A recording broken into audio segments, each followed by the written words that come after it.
that show up in this story that I trust will help us define biblical courage. And here are the two ingredients. Number one, there must be a land in view. And number two, there must be a giant in the way. Otherwise, you cannot talk about courage.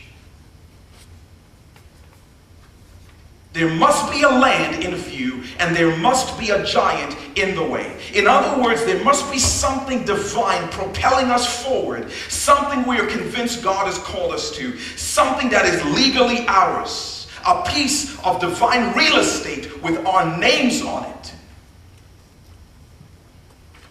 And there has to be something terrifying standing in my way, something that threatens me with unspeakable harm if I dare to run towards the thing that is legally mine. On that sheet of paper, I would like for you to do two things. And some of you can probably guess what it is. I want you to write on that sheet of paper what you believe your land is. And then I want you to write on that sheet of paper what you believe your giants are. I'm talking about the thing that you are put on earth to mark the earth with, and when you're done doing it, you'll be able to say, I can go now, I'm done. You can't be talking about that. That's too big. People like me don't do things that big. That's the thing. Write it down. If you have a dream that just seems insane to you, or it seems sane to you, or whatever it is, it would be great if you would be willing to just say it from where you are. Like to say publicly to the rest of us what you've written. I want to redeem the entire Appalachian region to a land of such blessing and faith to reshape the destiny of this world. Did you say the entire? Yeah, it's bigger than most countries. That's what I'm talking about. Wow. I dream of speaking to women about how to find freedom in Christ and fight bondage from food. Transform an urban community for Christ through business and preaching and discipling and housing.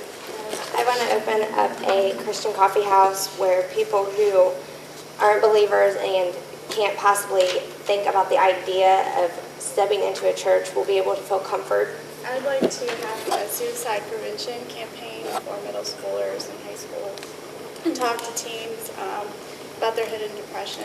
To lead a generation to rise up and change the world through social justice and equality through the power of a missional God. To share my story openly and honestly as an adoptive mother, and to advocate for children in the foster care system so that Christians everywhere will rise up and be willing to risk their families and their comfort to take in children who need a home so that they will not need the foster care system.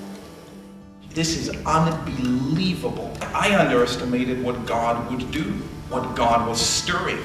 Let's just ask God to stir afresh an incredible faith in Him, to stir afresh an incredible sense of vision, to give us the incredible courage to face the giants that stand in my way. We need to be a group of people that get off me. I must get to the thing God is calling me to. And the funny thing is, if God is calling you to something, He will squish giants in your path.